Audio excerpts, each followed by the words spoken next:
the work bus on our way to the banana fields. I was tired from studying late the night before.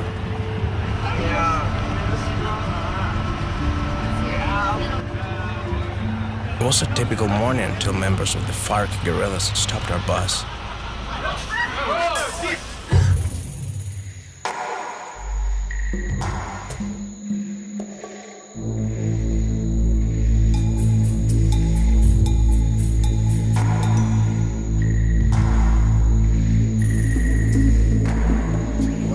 ¿Dónde vas? Voy para el trabajo, señor. The guerrillas told us that they would not hurt anybody. Todo está bien. Todo está bien. Muévanse. Muévanse para atrás. That there wasn't anything to worry about. But we knew they were lying. Muévete.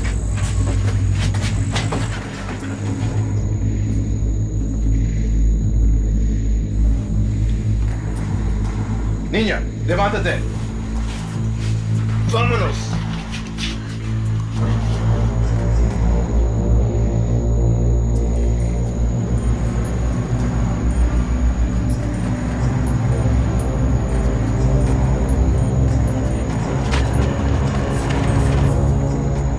We didn't know where they were taking us or what they would do to us.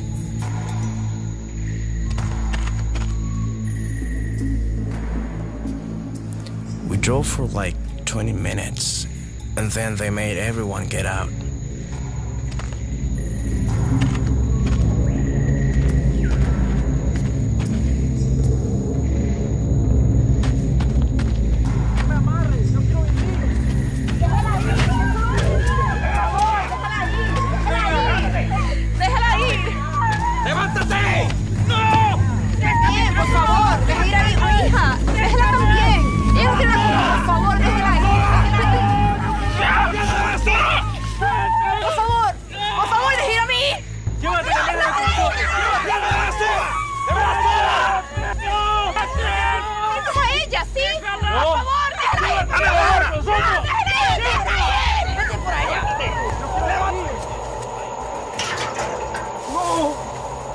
They made us kneel down in rows. I was in the front. Many were crying or begging, but God gave me courage. I tried to stop my friend from pleading with the guerrillas. I told him that only God has control of his life. He should be speaking with God, but he just kept pleading for his life. ¿Por qué nos tienen que hacer eso? Esto va a pasar, hermano. Voltéate. Nos maten a nosotros. No tenemos la culpa de nada. ¿Por qué tienes que hacer? Por favor, no me maten, por favor, no me maten. No.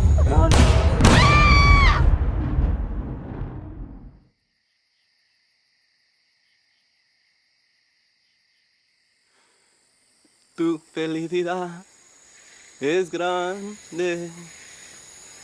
Tu felicidad incomparable. Tu felicidad es grande. At that moment, I believed I was going to die.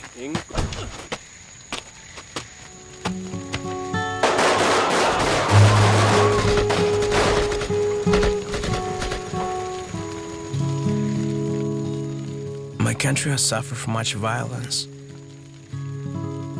My father was killed by the guerrillas when I was only 16. And now, I'll join him in heaven. I was ready to die, even if by the hands of terrorists.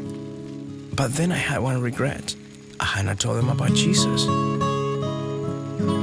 It is interesting what one thinks about in the last moments of their life. I heard them yell to make sure everyone was dead. I had been shot in the leg and in the face, and was surprised to still be alive. And still, I wanted to tell them about Jesus.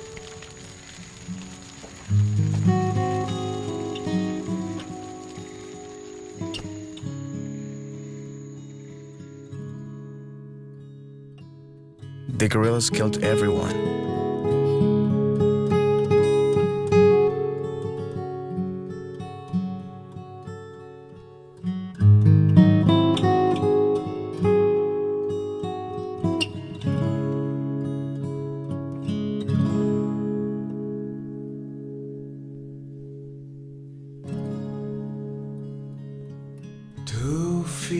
fidelidad es grande. Tu fidelidad incomparable es. Nadie como tú, bendito Dios. Grande es tu fidelidad.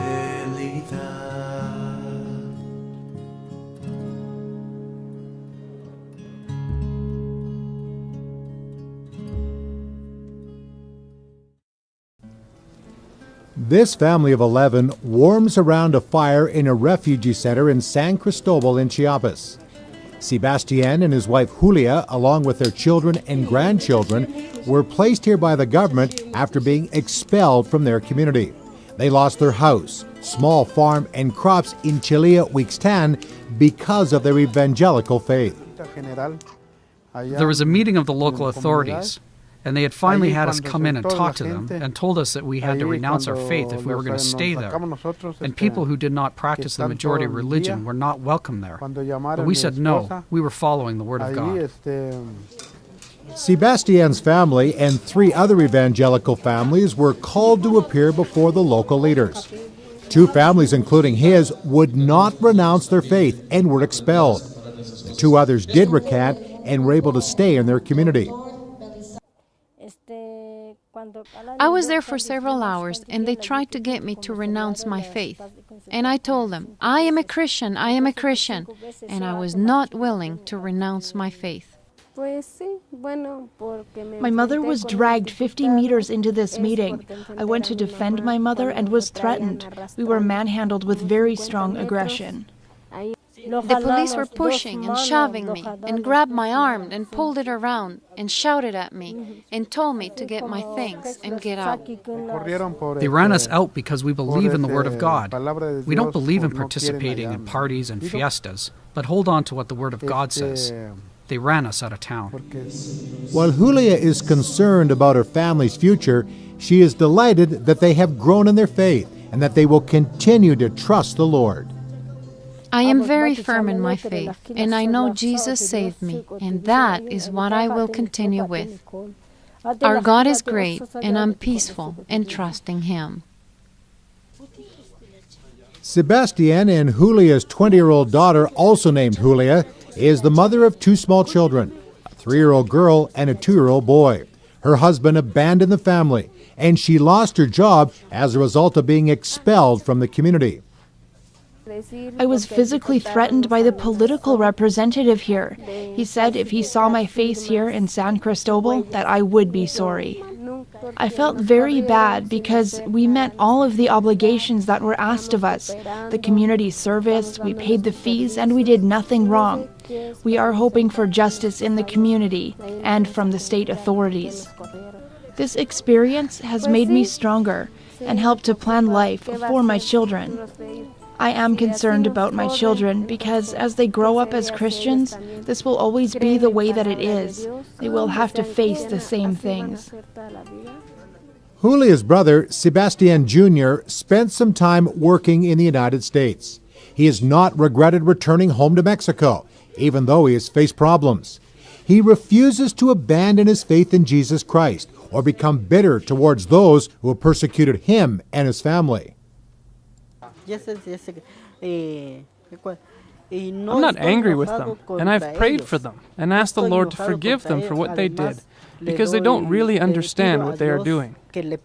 I'm concerned about the future, but I know the value of my faith is in the Lord, and it's the Lord who's going to give me the strength to keep on going and help me in the future. When people hear what has happened to us, then they will be praying for us, and that will encourage us, and we will be able to accomplish what we need to.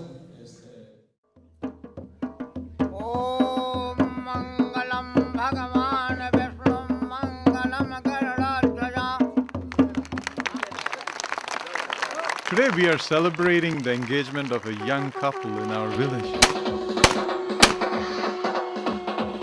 That is until this Christian returned. 4 days ago, he came into our village trying to convert us, telling everyone about his Jesus. We warned him not to come back, yet here he is.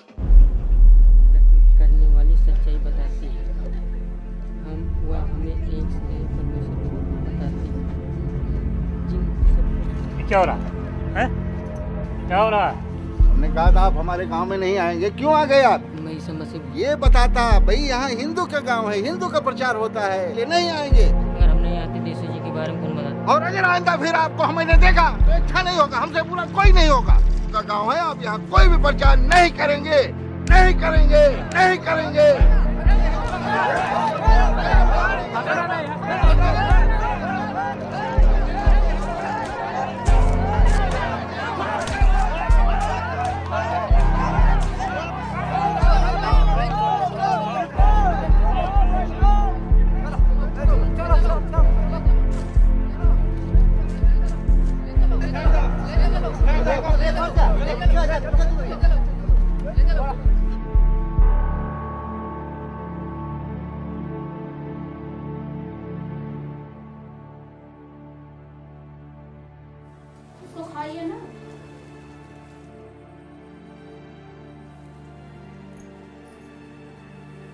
क्या हुआ, इसको खाइए ना। कई बार मना किया हमने कि प्रभु यीशु का प्रचार हमारे गांव में ना करे, लेकिन वो मना करने के बाद भी नहीं माना और हमने उसको बहुत मार दिया। ये हमें नहीं मालूम हो रहा है कि वो जीवित है या कि मर चुका है। तो आप जाइए, उसको देखिए, उठिए ना, उठिए जाइए। आप ऐसा काम क्यों किया है?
हम लोग इनके साथ क्या करेंगे? अगर इसका परमेश्वर सच्चा है तो इसकी मदद अवश्य करेगा और हम इसे जाने देंगे।